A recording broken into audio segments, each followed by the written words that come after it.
afternoon, everyone. Good afternoon, council, senior leadership team, and one member of the press. We have quorum. Here. We have quorum.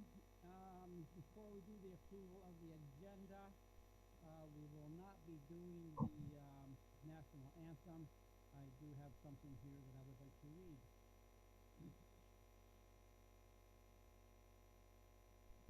Sorry. Yep. Again, I forgot the microphone. So we have quorum. Before I I'll call the meeting to order for this Monday, April 6th, regular council meeting. Before I do the approval of the agenda, we aren't going to be singing the national anthem tonight. The clerk didn't want to accompany myself, and I don't blame her. So I do have a little note that I would like to read, and then we will continue. Excuse me. Good evening to everyone watching live.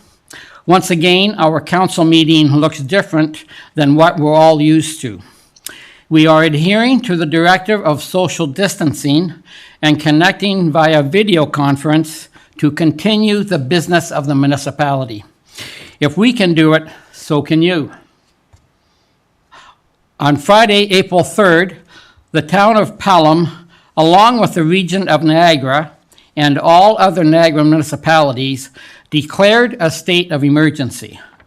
This declaration is not a cause to panic, but to impose upon everyone the very serious reality of the COVID-19 pandemic. Oh, is that better? Okay. For those of you listening to the advice of our health professionals, thank you. You are making a difference and saving lives.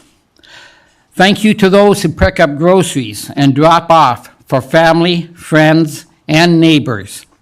Your efforts have not gone unnoticed. The Pelham Support Network is doing great things, and if you need assistance with groceries, visit our website for the link to learn more. For those of you who still think you're invincible, you're not. Stay home, social distance, self-isolate. None of this is easy, but we're in this together. We have to be. I remind you that the following mandatory directives are now in place, and we must stop all gatherings of more than 5 people. This includes private gatherings of extended family. Avoid all outdoor recreational amenities, including parks, playgrounds, beaches, and sports fields. Close all non-essential businesses. Stay home as much as possible and only leave the house once a week if required.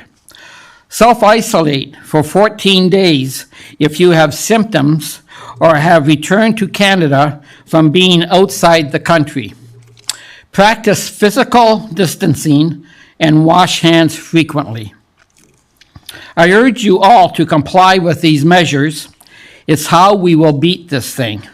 Stay healthy, stay vigilant. We will get through this. Thank you. Okay. So, agenda. A motion put forward by Councillor Stewart, seconded by Councillor Wink. Be it resolved that the agenda for the April 6, 2020 regular meeting of council be adopted. Any? Mr. Mayor, I do have to move the one report at 12.1 up. Okay. And we do have a motion put forward by Councillor Wink, seconded by Councillor Stewart, that agenda item 12.1 be considered immediately following the delegation. We have to vote on it. Any discussion on this amendment? Not seeing any, I'll call the vote. All those in favor? I can see it. Okay, and thank you. The clerk can indeed see everyone. So the motion carries. Thank you. And then we go back to be it resolved that the agenda for the April 6, 2020 regular meeting of council be adopted. Any discussion? As amended. As amended. Councilor Hildebrand. Yes, I have a motion I'd like to consider. During the last council meeting on March the 23rd, we proposed and passed a motion that only urgent, time-sensitive items be placed on the agenda of the council meetings. And since the recent announcement that was made on April the 3rd, I understand that the agenda was made up before that, but I believe there's several items I would propose to take off the agenda for tonight as not being time-sensitive because they don't no longer meet the requirement of being necessary. Can you hear him? Yes. Oh, okay. Through you, Mr. Mayor, the councillor asked that certain items be deferred from tonight's agenda or postponed from tonight's agenda. As we managed it in the last meeting, I would suggest that as we come up to the specific items on the agenda, there be a motion to postpone the consideration rather than doing it carte blanche. Then you might be able to hear from the director as to the significance of the item, if that's suitable to the council. Is that suitable, Councillor? Yes, Mayor. Okay, thank you. Any other questions on the agenda? If not, so be it resolved that the agenda for the April 6, 2020 regular meeting of council be adopted as amended. All those in favor? And any opposed? Motion passed.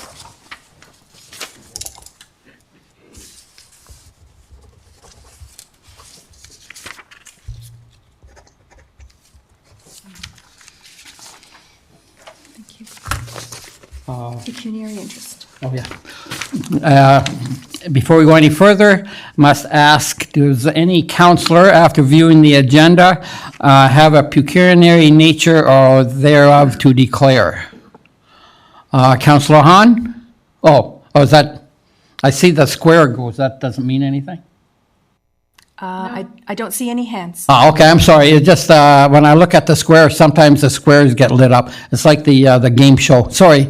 Okay, I don't see any then, so please have the clerk note that, please. So your first item of business is the delegation with regard to the Summersides Muse. And the delegates are present through the Zoom meeting. So you can turn it over to Mr. Toth. Yep. Mr. Toth. Oh, so Mr. Toth, you've got the microphone, please. Can everyone hear me? Yeah. Yeah. Excellent. Good evening, Mayor, City Councilors, and staff. I want to thank you for taking the time to meet with my team and I this evening. During these challenging times, my best wishes, hope, and prayers are with you and your families as you lead the city through uncharted territories. Tonight, we're here to speak about the proposed development at the corner of Wellspring and Summerside. Since we're in an unconventional method of presentation delivery, I'll let you know as I turn the page on my presentation and what page I'm speaking to. If anyone can't hear me at any point, please make noise or wave. I want to ensure we're able to dialogue effectively. Okay? I am starting on page 7. On page 7, development is really a team sport. Each member and organization involved has a responsibility to produce the best result for the overall community, today, tomorrow, and for the next 100 years. We typically see 4 key players in the development process: city staff, city council, the developer, and the developer's consultants, engineers, planners, architect, etc. Each one of us play a different role and has a different approach, but all of us are working at the same goal: the best overall community outcome. Now, if you just want to take a look through page 8, 9, 10, and 11 of the agenda, these are a few of our Niagara. And they demonstrate our team's commitment to producing housing options for a range of family types, a range of income types, and a different range of demographics, increasing the benefit to the surrounding neighborhood through pedestrian-oriented design, good urban design, construction using local trades to create quality products that stand the test of time. We have often worked with local nonprofits to build affordable housing projects.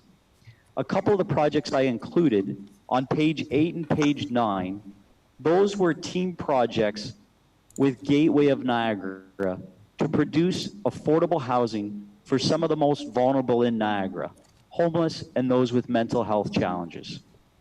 We sit on the Innovative Affordable Housing Committee at the region as part of our commitment to create a better community. Our created homes for a diverse spectrum of the population. We've contributed to the municipal and regional economic health through fees, development charges, and levies.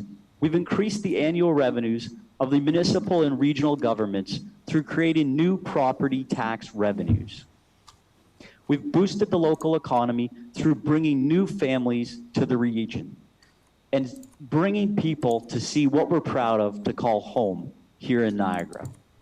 We have other exciting projects in the pipeline to help increase the variety and affordable housing stock here in Niagara, which I believe will now be more important than ever before in these challenging economic times. If you'll join me on page 12. I wanted to give you a quick snapshot of the history of this development with the City of Pelham. In March 2018, we engaged with the City of Pelham through an agreement to purchase the subject lands. This offer was conditional upon us doing our due diligence on the viability of the parcel, including obtaining permission for any easements that we may need. After meeting with city staff and the city council at the time, back in September of 2018, reviewing parking requirements, density, and the ability to get the needed easements, we then firmed up our purchase. We continued spending man hours and financing on flushing out the site from a functional, marketable, and urban design standpoint. You can see here, it took us 3 submissions working with the town staff, our engineers, planners, and architects to get it just right. Since this time, we've actually won a design award for this site from the Canadian Association of Certified Planning Technicians. We are very proud of this, and we're excited to bring this project to Fonthill. This has been an 18-month process from first concept plan to final site plan. This site plan has gone through tough review and redesign by over 30 professionals to ensure safety, functionality, and benefit to the overall community. This includes development team, sub-consultants, town staff, engineers, fire and emergency services, committee of adjustments, and planners and engineering staff at the Niagara region. We have invested $355,000 in the process of design, review, marketing, and sales. 30 families have purchased these homes, our financing is in place, and we are ready to break ground. Now, with that being said, councilors, I understand you are in a difficult position because you didn't become involved until late in the process. You're taking over from a previous council and now coming in at the 11th hour. You want to be sure that our site has been designed to be functional, safe, and beneficial to the town. At this point, I want to pass the virtual baton to Kaylin Holmes, our planner from Better Neighborhoods, to walk through the next few pages. Kaylin? Hi, everyone. Good evening, and thank you again for having us. My name is Kaylin Holmes. I am a planner and an urban design consultant with Better Neighborhoods, Inc. from St. Catharines. Kaylin? And I have been working with Drew on this project for Kaylin? the better part of that. Kaylin, if you could just lean into your mic a bit, please. Oh, my mic is right here. Okay, just lean in a little bit then. Okay. Thank I'll you. hold it up. Okay. How is it now? Much better, thank you. Better? Okay. So I've been working with Drew on this project for the better part of a year and a half.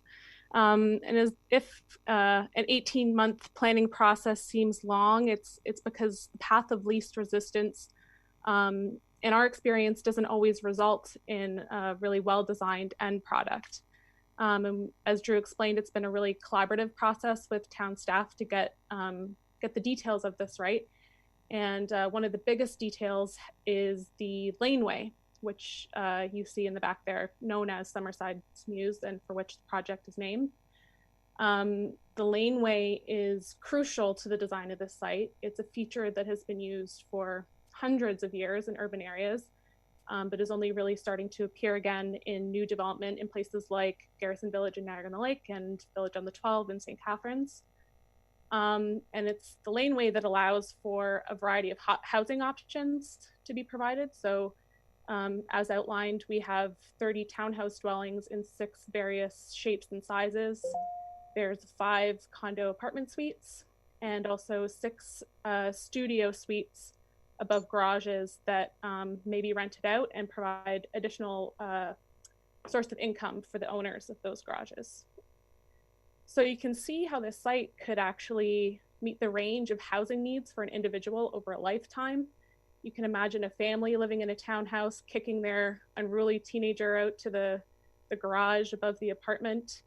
And that teenager, once they have a job for a bit, growing up into a young adult, maybe purchasing a small size townhouse, moving out if they start a family, and maybe closer to the end of life, moving into an apartment suite overlooking the park, so they can age in place, as they say. I'm going to move on to the next slide, which is page 14 in the agenda, which shows one of the elevations we have created, and hopefully you've had a chance to look through the other forms that have been proposed for the site. I think it's worthwhile mentioning, a lot of people, and even in my recent experience, are quite wary of development. And I think that's because that typical development often takes the path of least resistance in development approvals. And that includes specifically how vehicles are accommodated on a site, typically with front-loaded parking. And I really think that that's why people hate development, is when it's designed to the scale and convenience of cars rather than for humans that live in that neighborhood. So working on this site, we really tried to design to the scale of humans. And such human scale features can already be found in Fonthill's best loved streets, places like Chestnut Street and Giles Crescent, sorry if I'm butchering that. Those places have, really nice little front gardens and porches, buildings that are not dominated by parked cars or garages. The streets there are usually a bit narrower than what we build today, and they're lined with large trees overhanging the street, so it makes a nice sense of enclosure in the streetscape. So we wanted to bring those elements to the site design to ensure that it would be loved not just by the people that will ultimately live there, but the number of people that will be visiting the neighborhood. The community center is right there, so it's important to present, a good face to those visitors. And it's only through the laneway that this human scale is possible. By using the laneway, we can get all of those cars that would normally be parked on the street into the back. And they are in a variety of forms. They're stored in garages or parking pads or in a small surface parking lot. And what that also allows is for little front gardens and the human scale features like porches of the buildings to come right to the street and create a lot of socialization with the sidewalk. And the last point that I'll make on that is that it's also a lot safer for everybody because there's less interface between pedestrians and vehicles. You don't have 18 driveways for the equivalent amount of housing going across the sidewalk there, you basically only have 2 points of interface with pedestrians where the laneway meets the public sidewalk. So it's for these reasons that we really believe that this project is going to be a great complement to the neighborhood and to the community center. And we really believe that it may set a higher precedent for future development in Font Hill. And I think this is something that Font Hill really wants to do. So now that you have the background, a bit of background on where the parking is and why it's there, Drew's going to expand a bit on the details of that. Thanks, Kaylin. So if you'll join with me on page 15 of the agenda called the parking equation. So figuring out parking demand is not really just a matter of what can or can't fit on the site or what is required by the city's zoning. It's actually based on several contextual variables. Some considerations. How many spots are required by zoning? Is existing on-street parking available? Will residents need cars for all their daily trips in this location, grocery store, bank, work, etc.?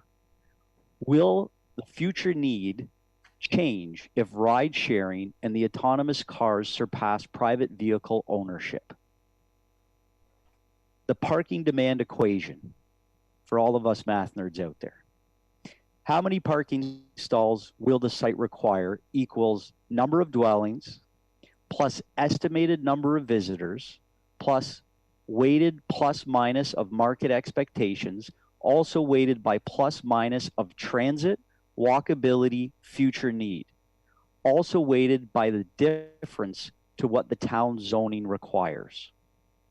Next page, on to number 16. I want to look specifically at our site. So for parking on our site, if you look on page 16 in the table of contents chart there to the right of the site plan, your official bylaw requires by law a minimum of 41 spots and a maximum of 51 spots for this site.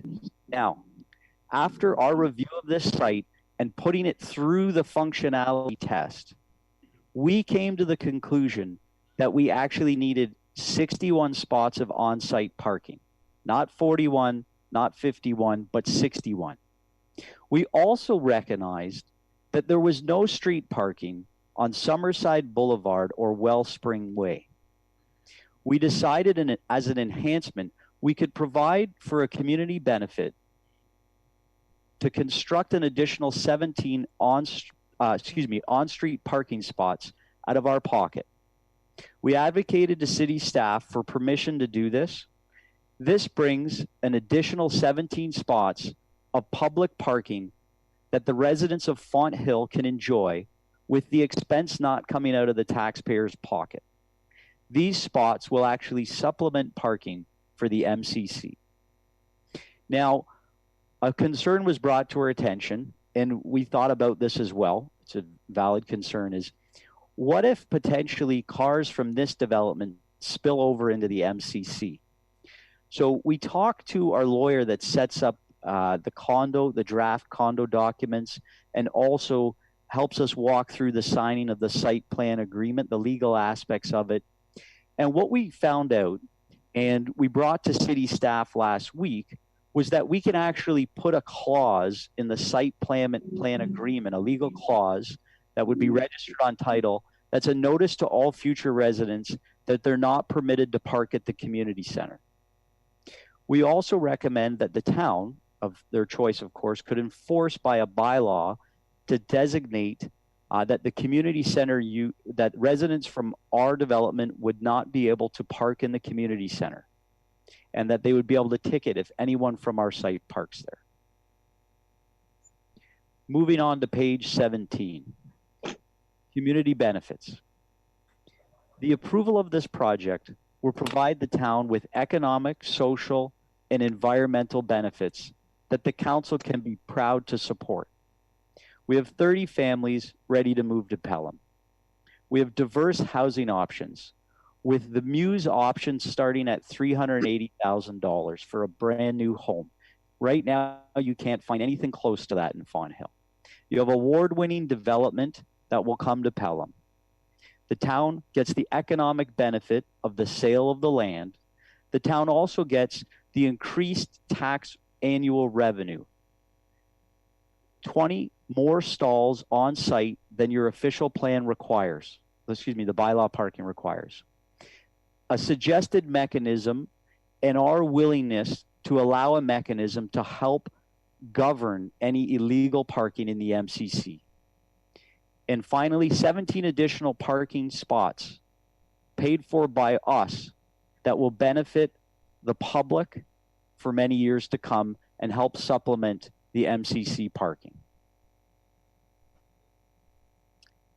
In closing, I would like you to know that we are ready to put the shovel in the ground. Our financing is in place from the local Meridian Credit Union. Our finances are in place, and we are ready to get going on this with your approval, of course, and obviously the lift of the new COVID. I want to open it up for questions from councillors at this time.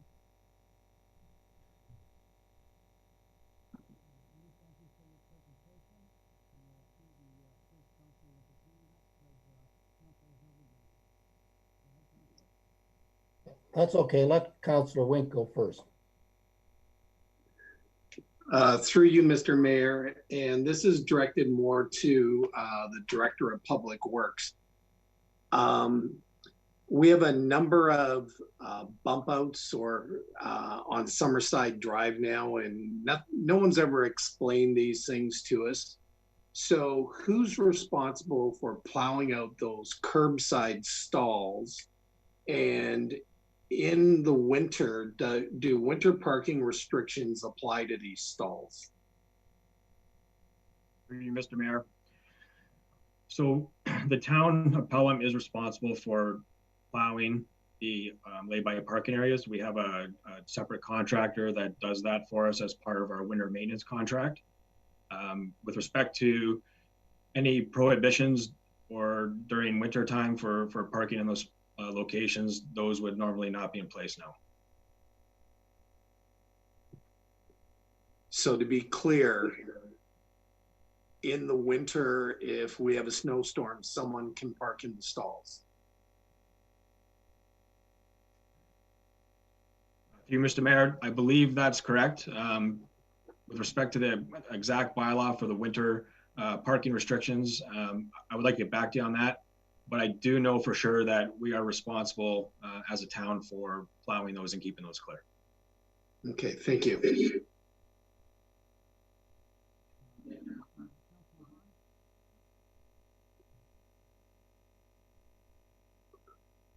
you hear me?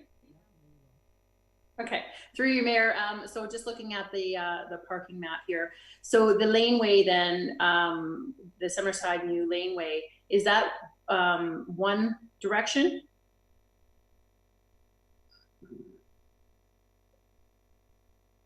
I could take that. It's a two-directional laneway. So so then in theory you would have someone pulling off of Wellspring Way, making a right to go into the MCC parking lot, and then I don't know what the distance is there, 25, 35 feet, somewhere in there. There could be someone then immediately pulling out in front of them to make a left-hand turn in front of them. Is that been a consideration to have it one-way traffic, one way in, one way out? Because having someone pull out, making a left-hand turn in front of someone who just made a right-hand turn into the same roadway doesn't seem like a very safe approach.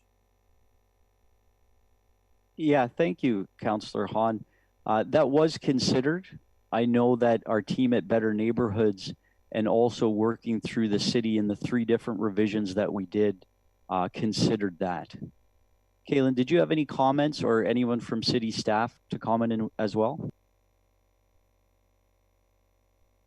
It's Barb here. Sorry, Mr. Mayor, through you. We did take a look at that, as Mr. Toth indicated. The laneway is wide enough to accommodate the two-way traffic movements, and regional staff also looked at it, and there was no issue brought forward with respect to the distance and the separation distance of that laneway to that intersection. Recognizing that it is the depth of a lot, that's not unusual. You often have intersections that are that depth from laneways or from driveways. What's important though is that people would be entering or exiting going face forward and not backing up into the driveway route. And so there is not that's actually causes or results in a situation where there would be less conflict or less ability for a traffic conflict. I just wanted to add that all throughout the parking lot of the MCC, you would have similar circumstances with the parking in that distance and the turning there as well. And we all know how safe parking lots are to drive through.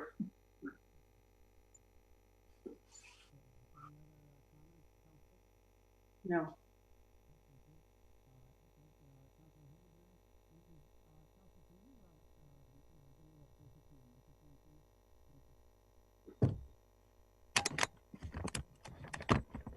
Can everyone hear me now fine? I can hear you. Okay, very good.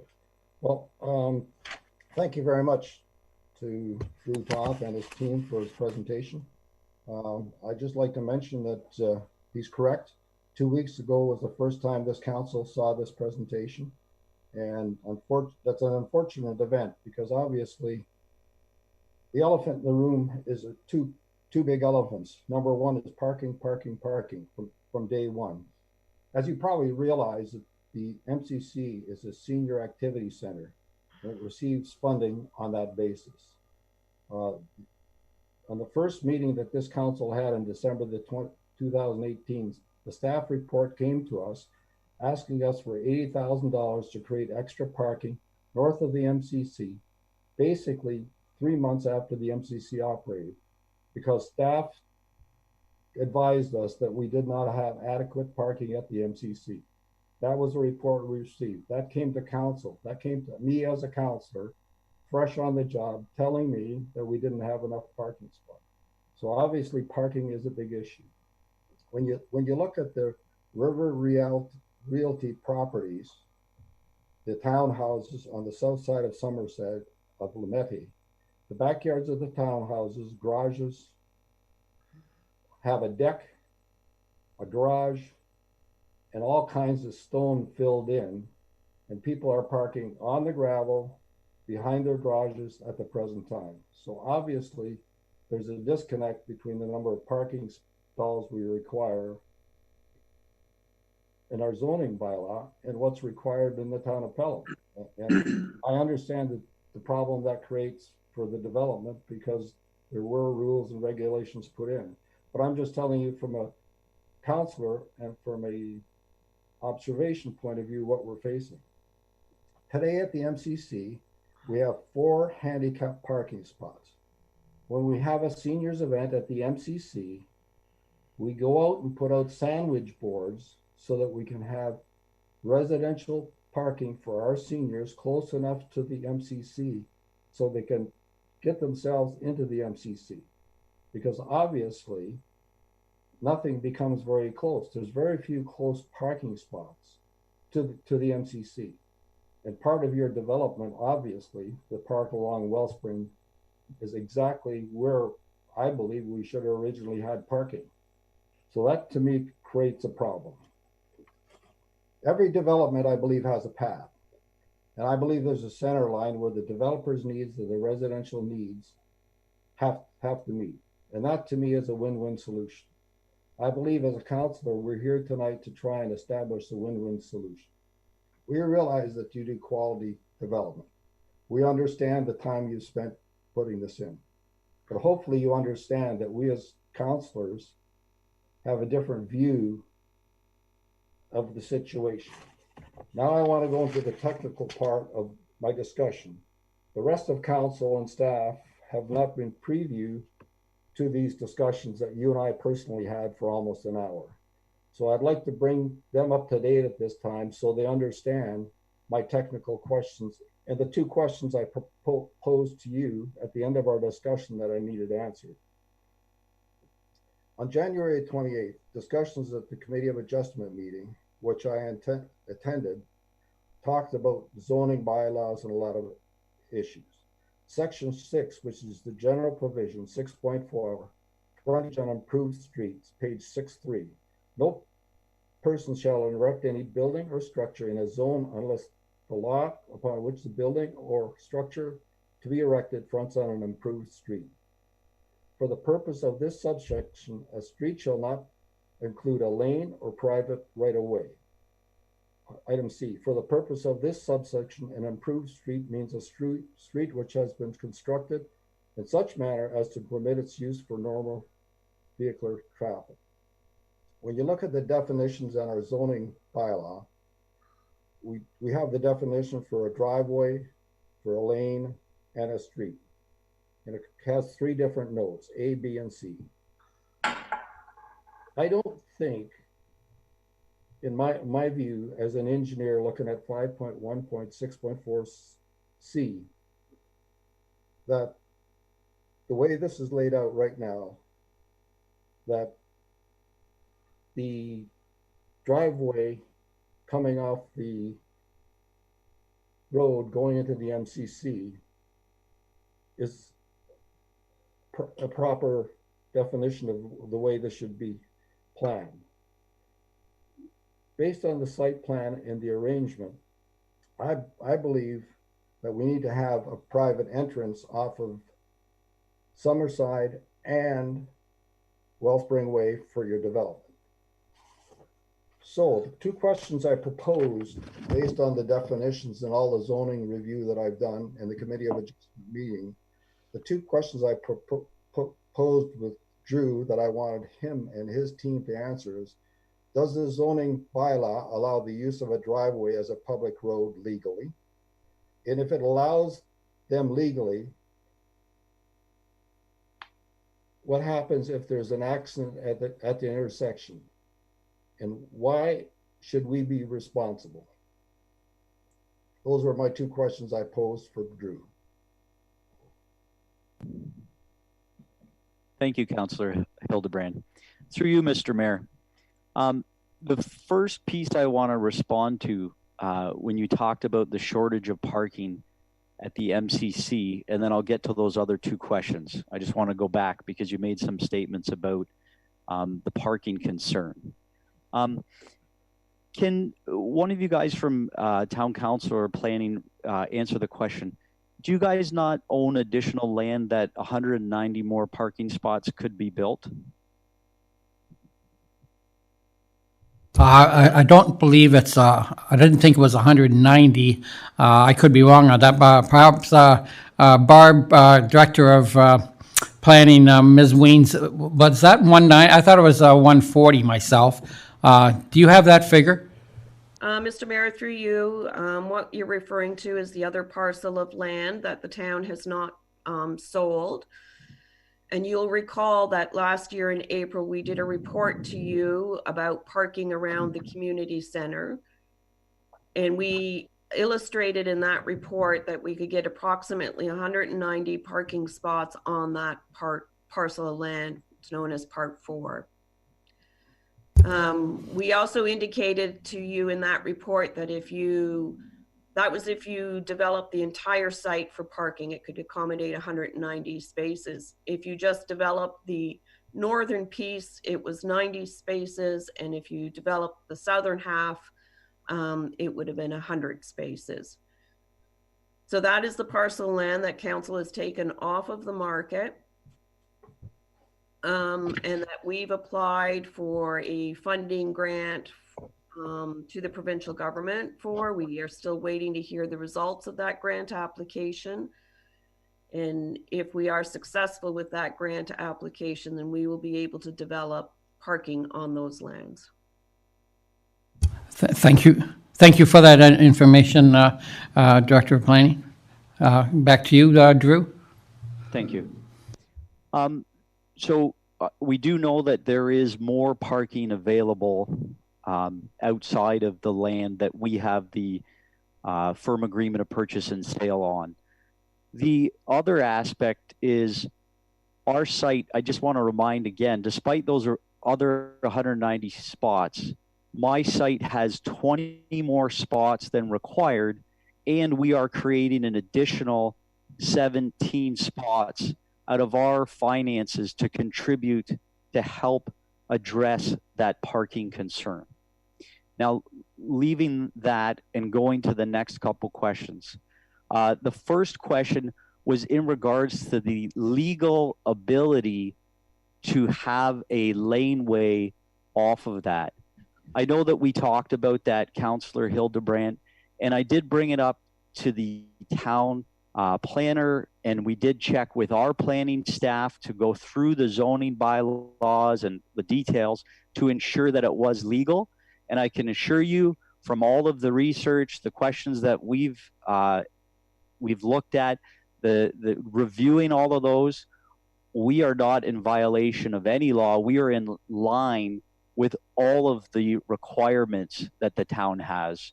And I would also like to just get the town planner or another city staff to confirm that as well, so you know that it's not just coming from the developer. Ms. Weens? Yes, Mr. Mayor, thank you. Certainly planning staff have reviewed this development application against the zoning bylaw. The use of a laneway is very common. It will be created through not only through this site plan application, and the site plan is registered on title, but there will also be a future condominium application that will create that laneway as a common element. And then it is also going to be identified as a fire route and also signed that way for access purposes. So there's quite a number of layers on that laneway that allow for it to be used as a public access route through the site plan agreement, through the condominium, which creates it as a common element laneway that's owned in common, and then through a bylaw that we will pass once the laneway is established to create it as a fire route. I just want to also remind council that your fire, traffic engineer, all of the different professionals that work on this thing for a full-time basis, have gone to school for this.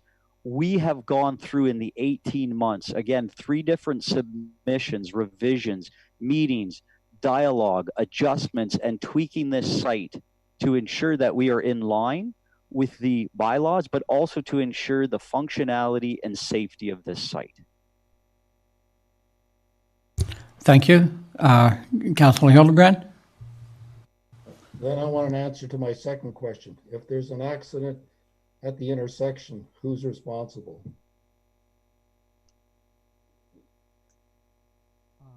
I see the CAO, I believe, wants to take that answer or question. Go ahead, Mr. Cribbs.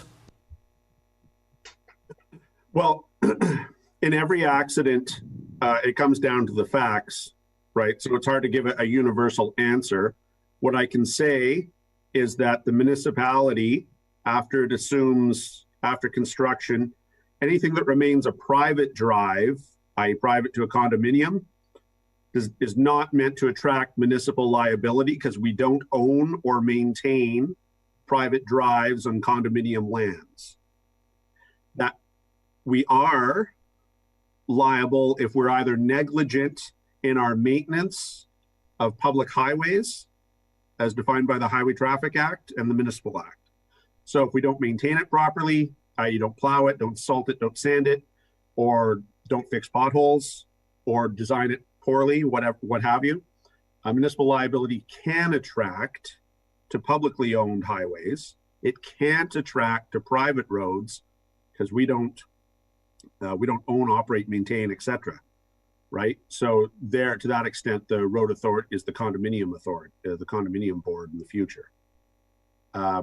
That said, everything comes down to the facts of a given case. but as a default, we have concerns for properties we own, lands we own, or highways that we're obligated to maintain pursuant to the Municipal Act 2001.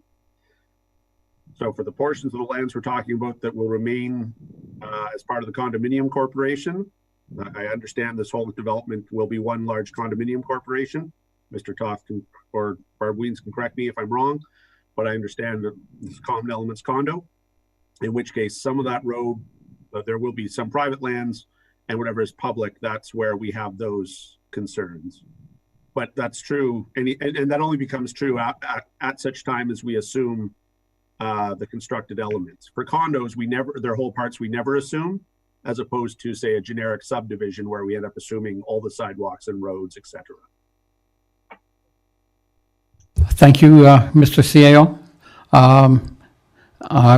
Any other further on that, Drew, or should we go back to council?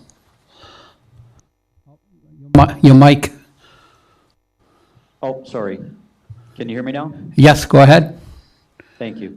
Through you, Mr. Mayor, part of the reason why we like to use vacant land condo in our developments is because it doesn't add to the economic responsibility of the taxpayer for road maintenance. It helps to ensure that we're adding to the economic health of a city without taking away from it. The other thing, especially in this area that's such a publicly prominent space at the corner of Summerside and Wellspring, the vacant land condo ensures the grass is cut and the landscape is maintained by a professional property manager that I, the developer, hire and put this system in place before I step out of the condo board. And so it ensures the long-term health and appearance of the development, and it also contributes to the economic health of a city through increasing the tax base, but it doesn't take away because the condo is always responsible for the road maintenance. Thank you for that, Drew. Councillor, any more? Oh, I see Director of Planning wants to add something. Go ahead, Ms. Weens. Thank you, Mr. Mayor. I would just also like to add one comment to Councillor Hildebrand's comments where he indicated he would like to see 2 new entrances, one on Summersides and one on Wellspring for this development, as opposed to using the access route through the community center. What that does is that creates additional points of conflict for traffic in terms of additional intersection and additional turning movements that would actually create a worse condition from a traffic safety perspective. And so providing for the shared driveways and the shared accesses in reality does allow for reduced points of conflict and potential conflict for traffic and accidents. Thank you.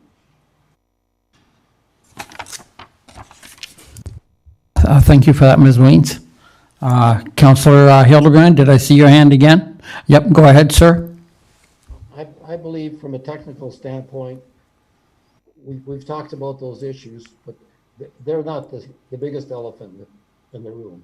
The biggest elephant in the room for me is that the property that's along Wellspring, which is the third question I really asked you, is I believe that property I would prefer to see along Summerside. So we're talking about the development along Wellspring. Just move that into our property, because I've checked out the dimensions and I've laid it out, and there's plenty of room for you to move that in block to Summerside. And that to me would be a win-win solution for our town and for our seniors and handicapped residents for the town of Pelham. And that's what I asked you to think about as well. Drew, have you got? Hildebrand, through you, Mr. Mayor, can I respond? Yes, go ahead. Thank you. You did, Counselor, and I appreciate the ask. And I know part of my response in our private conversation will be the same here in the public conversation, which if we were at the beginning and design phase, or even maybe 50% through in one of those revisions that we had done back and forth with the city, I would be happy to move that over. The issue right now is that we are on the end zone here. And so the man hours, the economic investment, and the fact that we are ready to finance and move forward, and the sales have been made to families ready to move to Fawn Hill is based on this design. Number one would be a major economic hit. Number two, it would be a major time hit. And number three, we'd have to refigure out the whole design. I'm going to ask some of the city staff to respond. Also, one of the members of my team present from Better Neighborhoods, whether it be Kaylin or Glenn, on how much has gone into the development. And what you're asking isn't a simple cut and paste, because if it was, I would engage in the conversation and the ability to move it.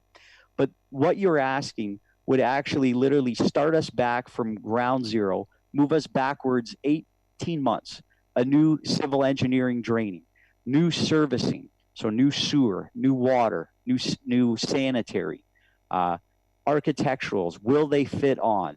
Some of those potentially could be salvaged.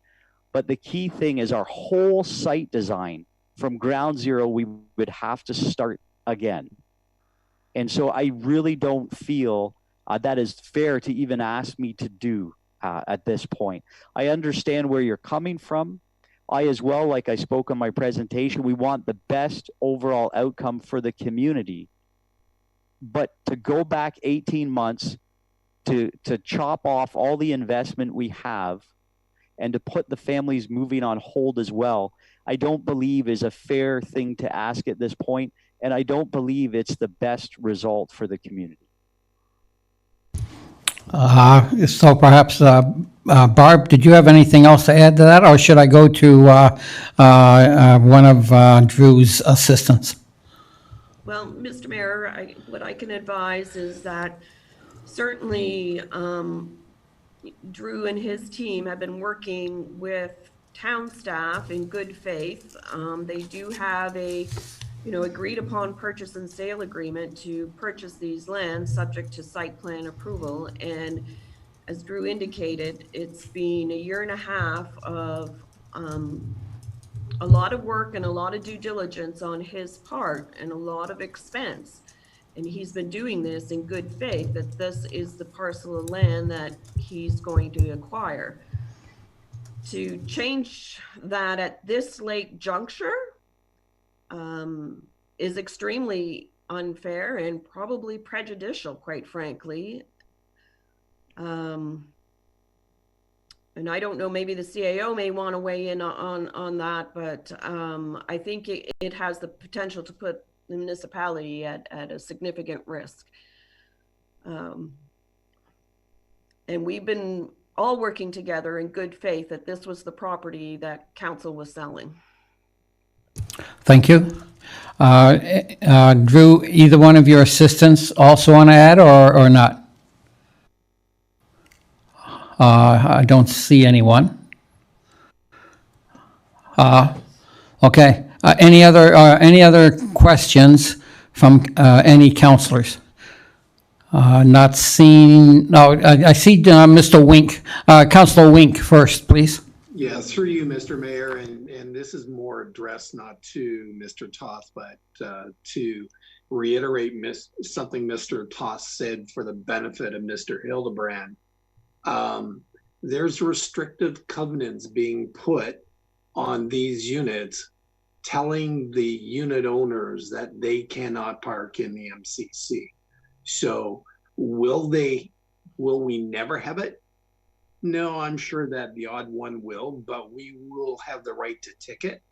And I think with the amount of parking that's being provided plus the stalls, the issue's minimal. Like I don't think it's a big deal. I think the developers expressed and gone far beyond what the requirements are for parking. Thank you, Councillor. Councillor Hildebrand, did I see your hand up again? Yes, thank you, Mr. Mayor. I'm not doubting the calculations or the parking as being the big elephant in the big room. The big elephant in the room is for the next 30 years, our seniors and our handicapped are going to be forced to be parking far further away from the MCC than should be allowed. So that's what we're going to be facing as councillors, because we're going to be putting our names on a development which puts your condos along Westfield Way where there should have been a parking lot. And it's unfortunate that it's come to us this late in the game. I understand your situation, but I don't think you're saying it's going back to ground zero. I disagree with that. The government has now put a hold on all development if their shovel wasn't in the ground. So we have an ideal opportunity to take another look at it. And that's what I'm asking for. Thank you, Councillor. Any other questions, comments from any councillors? Councillor Wink? So this land was sold in good faith to the developer well before we got to the table, based on the land that was provided to them, rightly or wrongly. I'm not going to dispute the comments that you made, Bob, but we've agreed to sell this property to the developer subject to a site plan agreement. He has satisfied the requirement and provided a site plan agreement.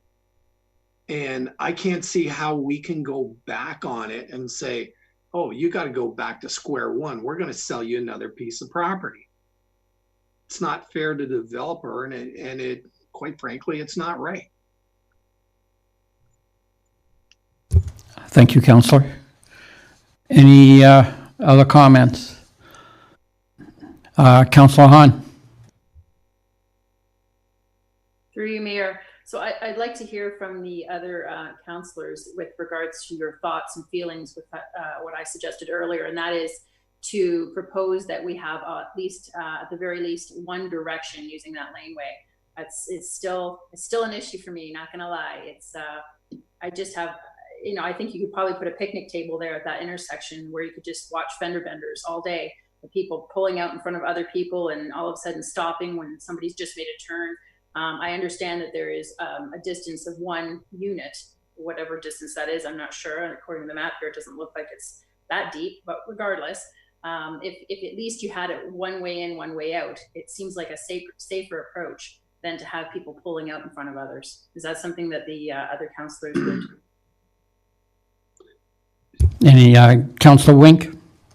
So my thought would be, if you've got someone coming into the development and they end up at the wrong end, where are they going to drive? They're going to drive through the parking lot of the MCC to get to the other side. So you're creating more traffic within our parking lots so someone gets to the proper spot to enter.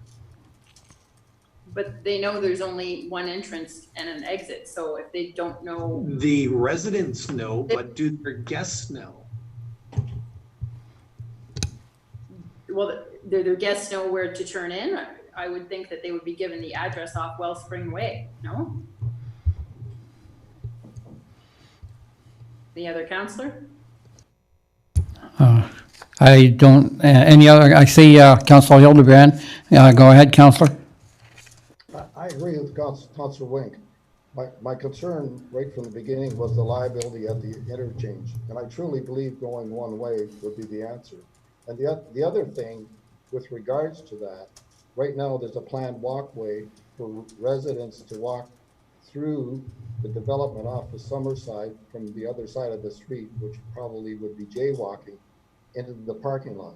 to me, that whole area has to be fenced off. I mean, if there's some consideration that should be given, we shouldn't be walking people into a parking lot. We have a great public walkway that comes on the circumference of the development as it is. To me, that's where the people should be walking rather than through a parking lot to get to the MCC. Thank you, Councillor. Councillor Stewart, are you adjusting your microphone or wishing to speak? Thank you. Through you, Mr. Mayor. I agree with Councillor Hahn with not having like an access directly into the community center parking lot. And I also agree with Councillor Bob Hildebrandt about the walkway between the townhouse units into the parking lot. There's a large sidewalk provided for access. And my feeling is, you know, again, back to the parking, with that laneway, with that walkway right there, I know what I would do half the time. I would just plunk my car there and walk through. And it's an issue. And and what I'm next going to say, you know, really has no relevance to this project. But I hope going forward, as these more developments come to our community, that council is engaged far earlier in the process. So when the, you know, the first site plan and the revisions come up, that council has the opportunity to look at them and can offer commentary on how council feels it would best fit our community. Thank you. Okay, any other comments? So Drew, do you, oh, I'm sorry, Councillor Wink? yeah, so my question would be more to Mr. Toth. Would you have objections to making that laneway one way and closing off that walkway? And I see Glenn, your assistant, Drew, has his hand up. Go ahead, Glenn. We get your mic. Can you hear me now? Yes, we can. Okay. Two comments. The walkway from Summerside through to the parking lot was really for the convenience of the area residents to cut through. It doesn't have to be there. If it was really intended for the assistance of that, not necessarily for the residents of the project. If council doesn't want that walkway there, I'm sure we can take it out of them. Secondly, regarding the two-way, I'm the primary designer of the engineering here, and I've done lots of these. Keep in mind that there's a stop sign on both ends, mm-hmm. And I am absolutely confident that this is the best design for it. I would suggest that one way would be more confusing, and from an engineering point of view and a traffic point of view, I would suggest that the present arrangement is the best one, and perhaps your engineer could add comments to that if he wishes.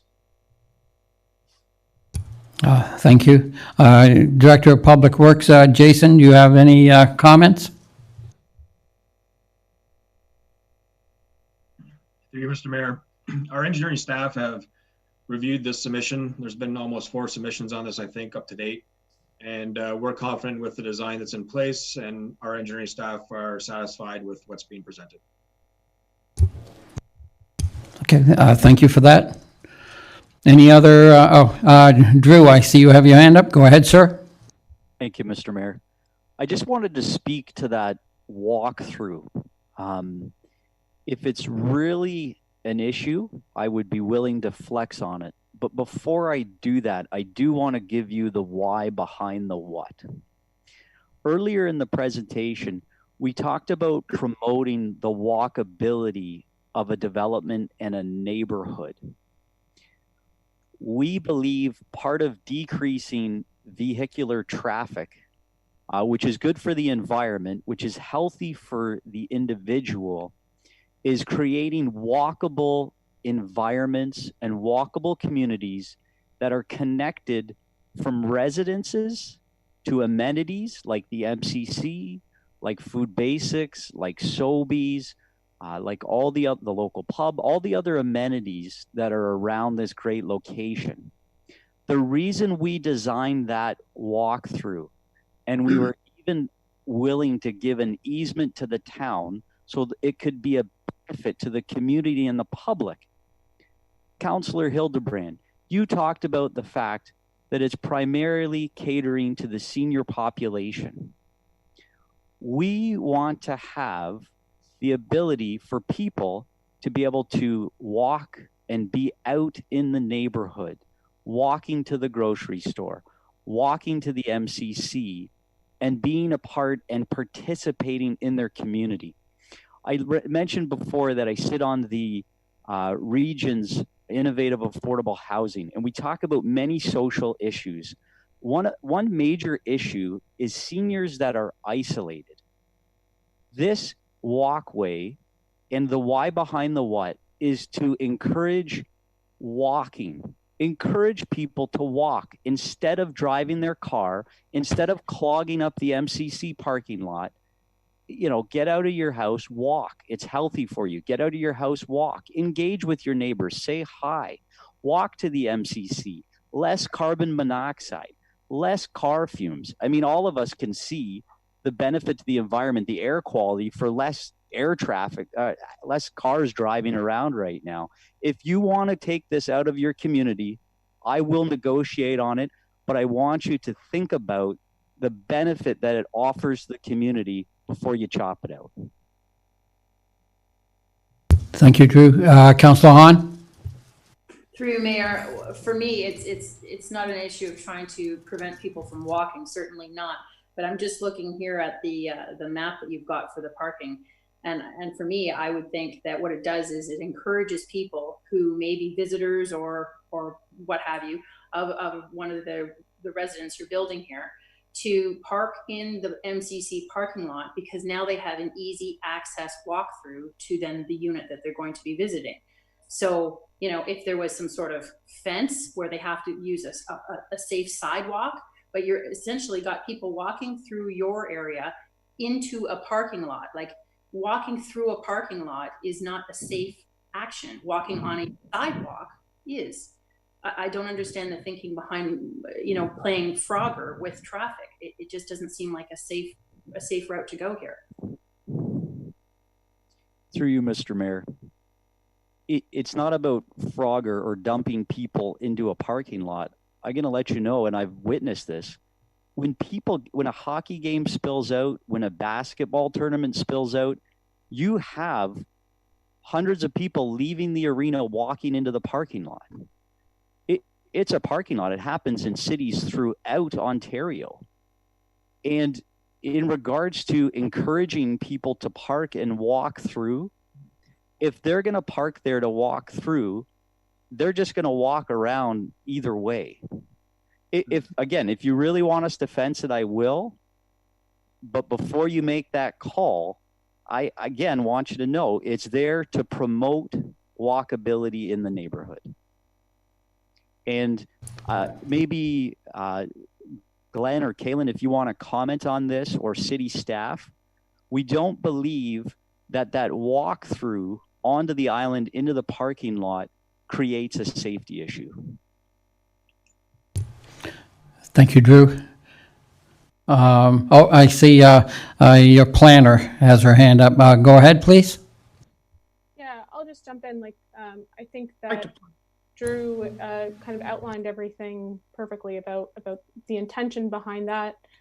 And I think that the idea is not to create a single path there, but what we see in planning and design is that when you increase the number of paths for pedestrians, then they have an option of where they walk to. And certainly if an individual feels it is unsafe to walk through a parking lot, they have the other options of the other beautiful sidewalks around the site that will take them directly to the entrance. But this was just about kind of creating those extra options to make it as convenient as possible for people to walk to that place. Thank you. Any other questions?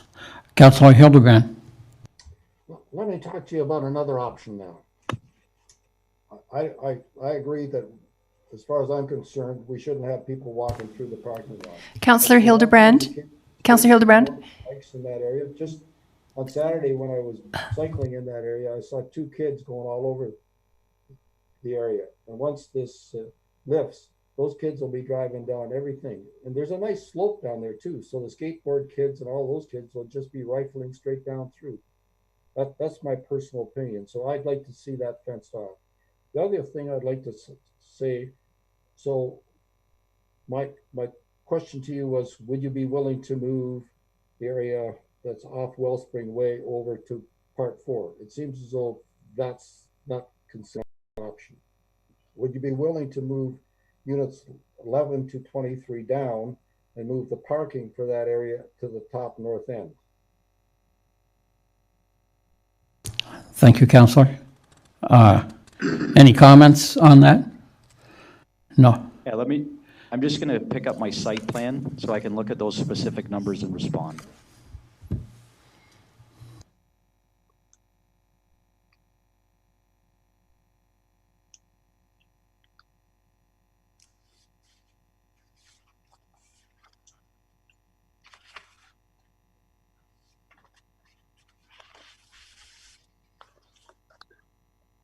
So Bob, are you suggesting that the parking lot between buildings C and D be shifted to the end by the entranceway?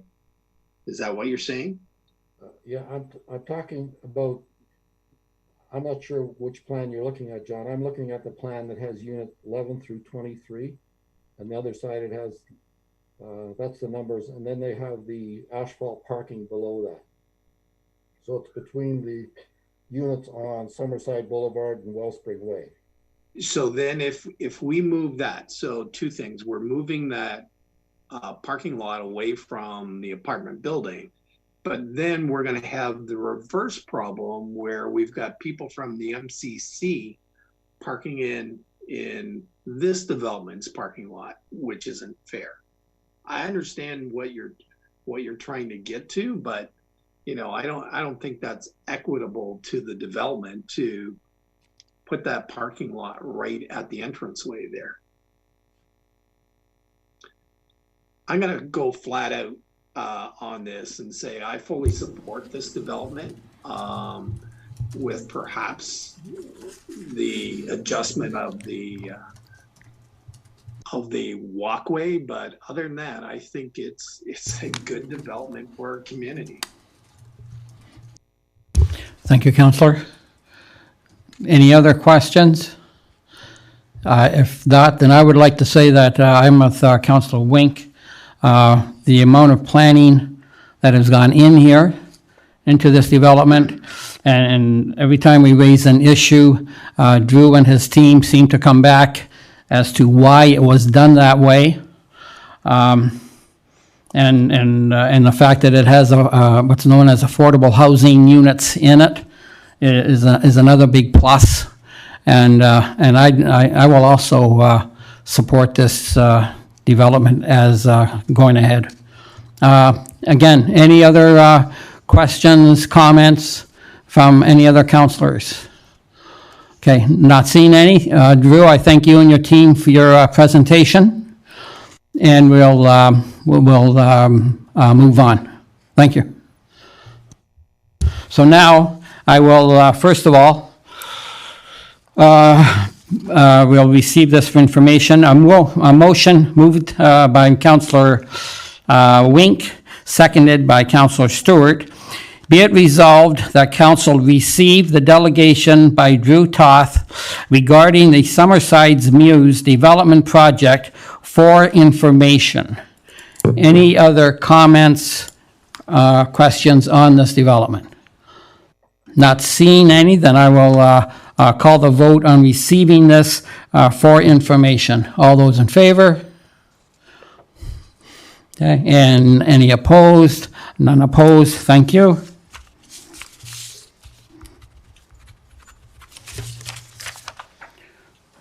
Now you have the staff report. I'm sorry?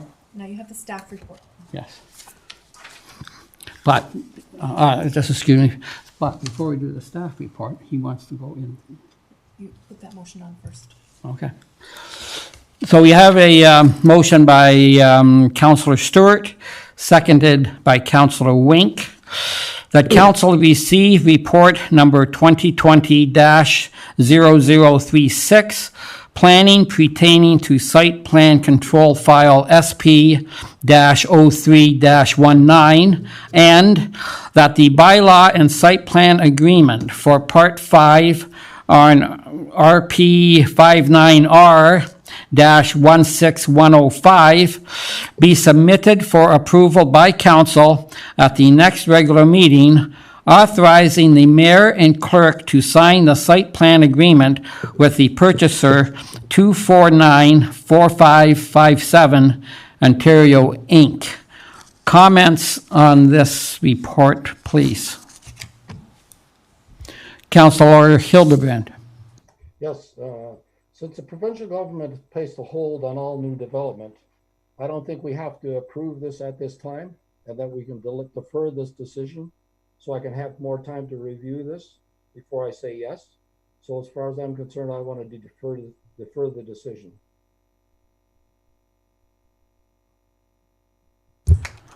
Any other, Councillor Wink? Through you, Mr. Mayor. We're paid to make decisions in this town. We can't keep on deferring.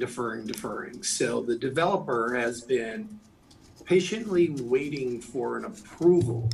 And because the government last week says, well, they can't put a shovel in the ground today, but 3 weeks from now, he changes his mind and you can go ahead with development.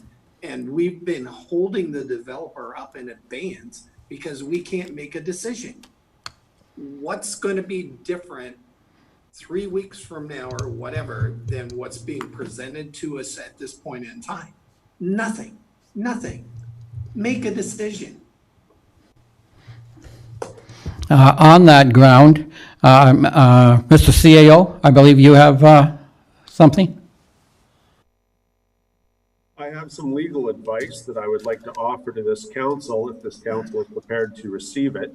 Assuming that's the case, you'd want to bring a mover and seconder to go in closed session. Okay.